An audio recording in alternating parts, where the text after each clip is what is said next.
Shalom jemaat yang terkasih dalam Tuhan Yesus Kristus. Hari ini kita berjumpa lagi dalam Renungan Sabtu edisi 15 Maret 2025. Mari kita bersatu di dalam doa. Kita meminta pertolongan yang daripada Tuhan supaya kita bisa menikmati hadirat-Nya pada saat ini. Mari berdoa. Tuhan, terima kasih. Kami memuji Engkau, Allah yang memegang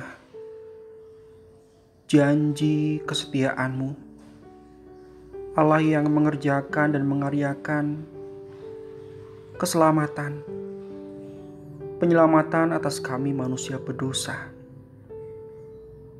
Engkau mempertemukan kasih dan keadilan oleh pengorbanan Yesus Kristus di atas kayu salib yang mendamaikan kami dengan Allah, juga mendamaikan kami dengan sesama orang percaya.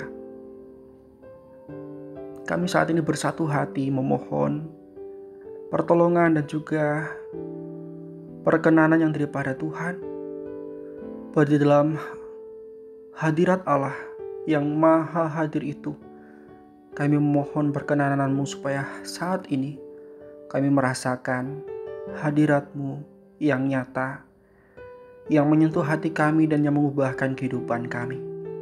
Terima kasih Tuhan. Amin. Firman Tuhan di dalam Yeremia pasalnya yang ke-24 ayat 8-10. Yeremia 24 ayat 8-10.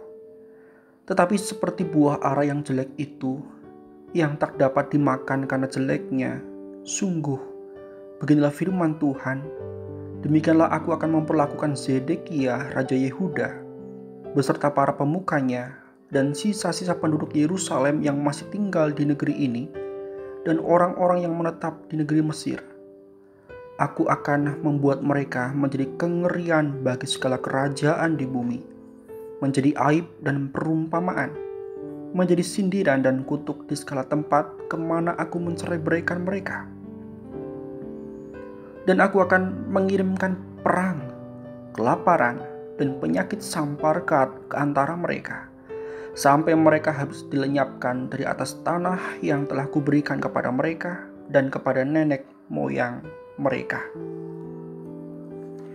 Bapak Ibu Saudara yang terkasih,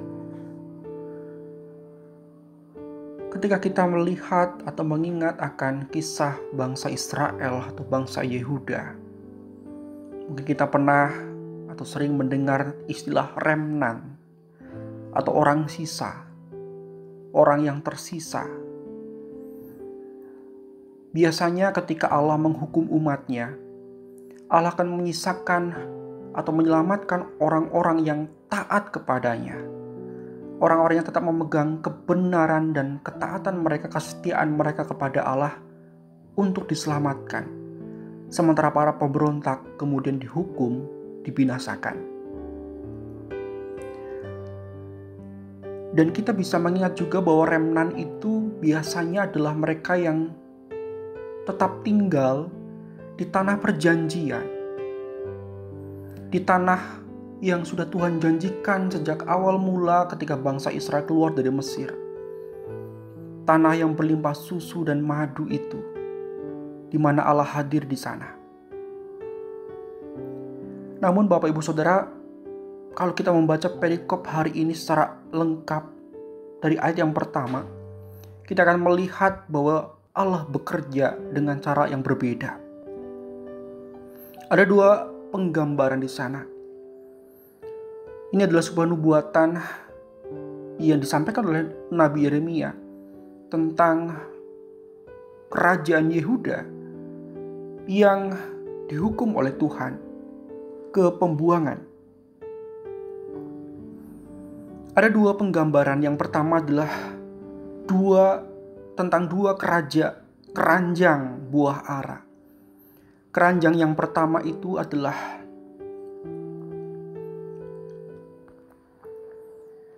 keranjang yang baik.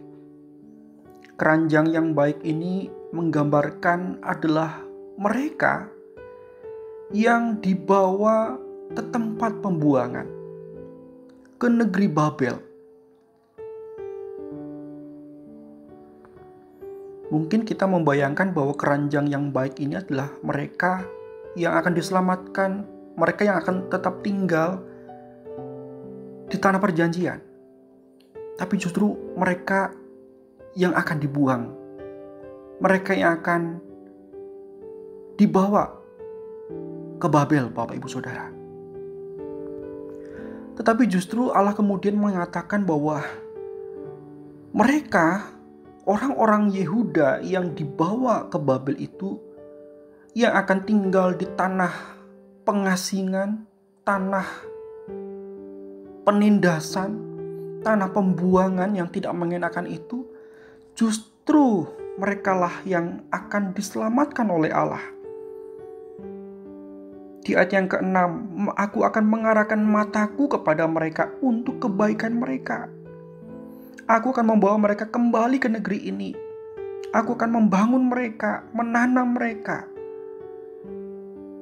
Mereka akan menjadi umatku, dan aku ini akan menjadi Allah mereka.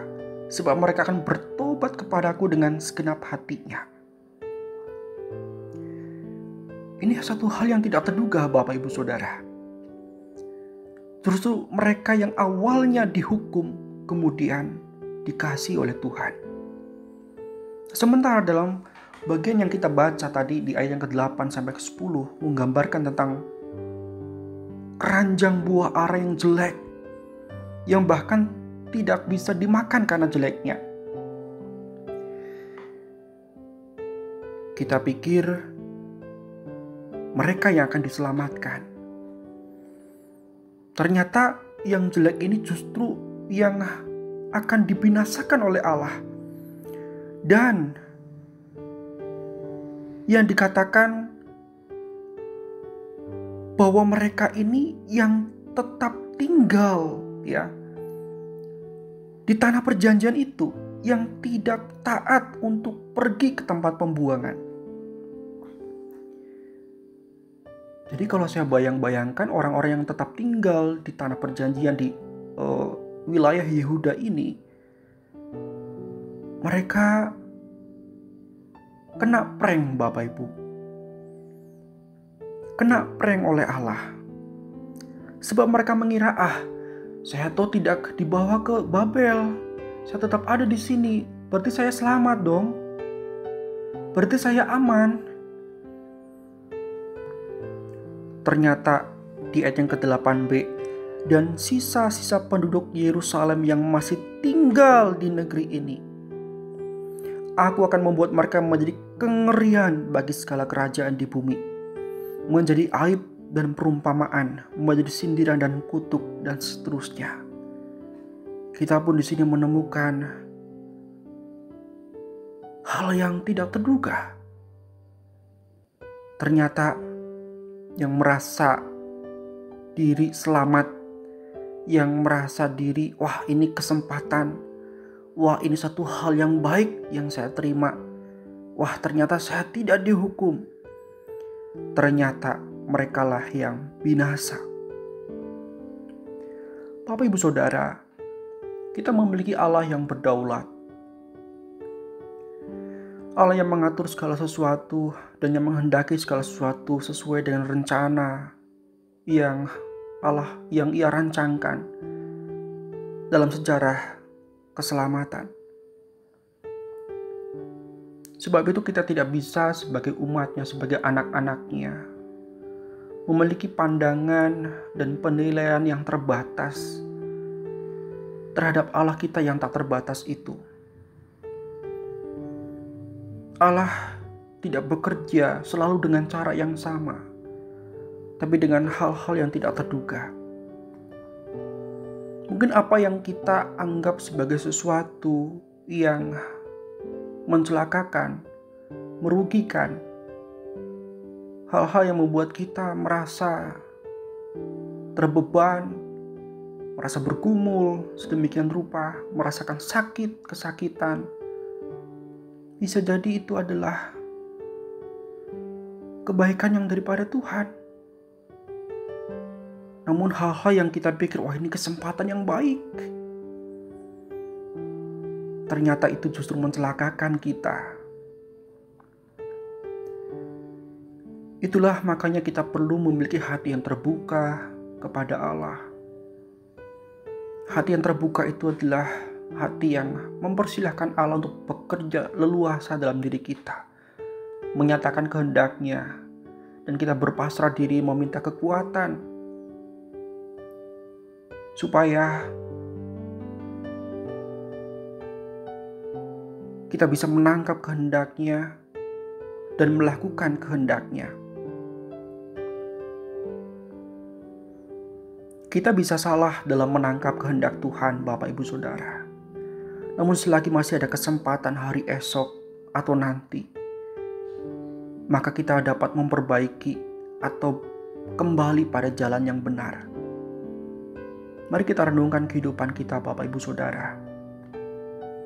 Ada hal-hal yang tidak terduga dalam kehidupan kita.